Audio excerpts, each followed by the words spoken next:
You took a different approach though. What I find is really interesting is, you're a youngster, you got no money, and it's not even, you don't even have a laptop, as the story goes, but you're trying to make it in the world. And something that I think is really interesting is, and this is something that I think people can learn from, young people in particular. If people laugh at something, investigate it.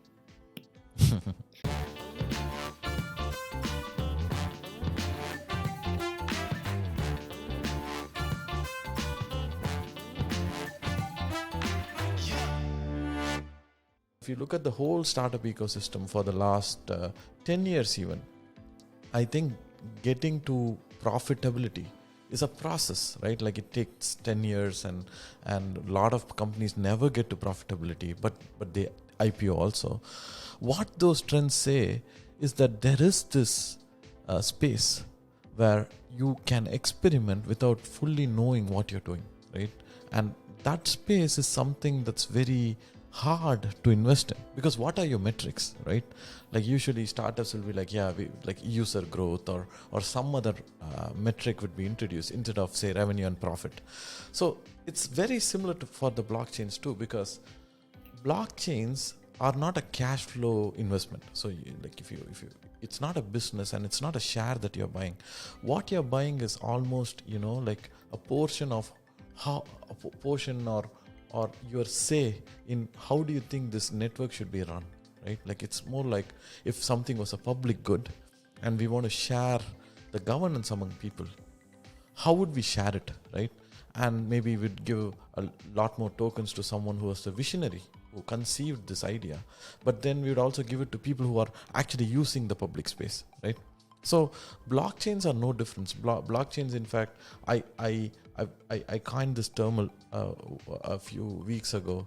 I call it the digital public infrastructure, right? Where these are not supposed to be in private hands. That's the point. Like if money is in private hands today, all social media is in private hands, and we don't think about them, right? Like we don't think about it for a second. Why? What is the alternative? Because internet cannot have anything that's public, right? When I say public, I mean like Wikipedia. Wikipedia is a very interesting experiment. And like blockchains are like Wikipedia, more like Wikipedia than like Facebook. Well, right? hold on a minute. So, you've just hit on something that's really resonated with me here. Warren Buffett buys into businesses he understands. George Soros is a currency trading expert. Bill Gates is a software building expert. Mark Zuckerberg is a social network expert. Think about this. This is really interesting. There's typically five asset classes outside of the blockchain, which is property, fixed income, lending, which are bonds, commodities, and equities. There are people out there that just invest in the commodities markets, and specifically in either precious metals or in gold or in soft commodities. So you're right, people do focus on things. And when I meet an investor that's a property investor that's built up a big property portfolio, and I say, have you invested in, I don't know, crypto or equity? No, that's not what I do. Okay, property is my thing. So that's a really important point, actually. And I don't think people think about it like that. And the other thing that you said, it's like the startup world as well. There's loads of guys out there that are in that space where they're prepared to invest in startups. But what are they investing in? They're investing in the hope that the person that has the idea can take it from concept through to proof and then through to revenue. And they don't know at the beginning. They just hope. They do some tools to measure, just like Warren Buffett does his measurements for the businesses. But they don't know.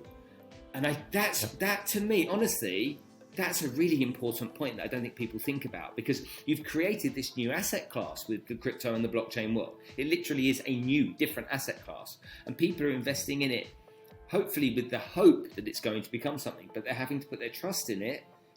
But that's no different to putting your trust in a startup or any of the other things. Yeah, exactly. And that's big to me, that's big. And the aspect to which, the other part of this, where I was talking about the digital public infrastructure, that's a large thing. Like if Wikipedia was a private company, what would be its valuation, right? Like it's something everyone would want. It would be the envy of every private company. Even today it is, right? So to build something like that where so many people can contribute and no one actually owns, like no one actually owning Wikipedia is why so many people are contributing to it actually.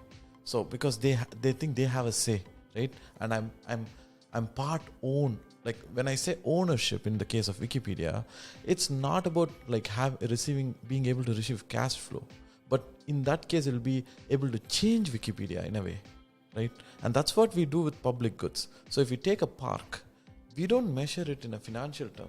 We think about it in a social utility terms, right?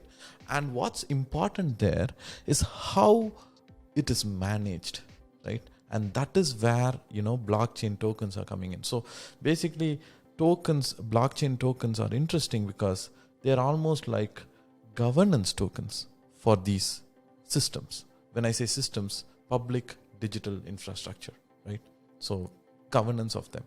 It need not be the subject of everyone, but someone who's, passionate about public infrastructure definitely would find it very interesting to work on blockchains, but, also invest in it, also, contribute to it, etc.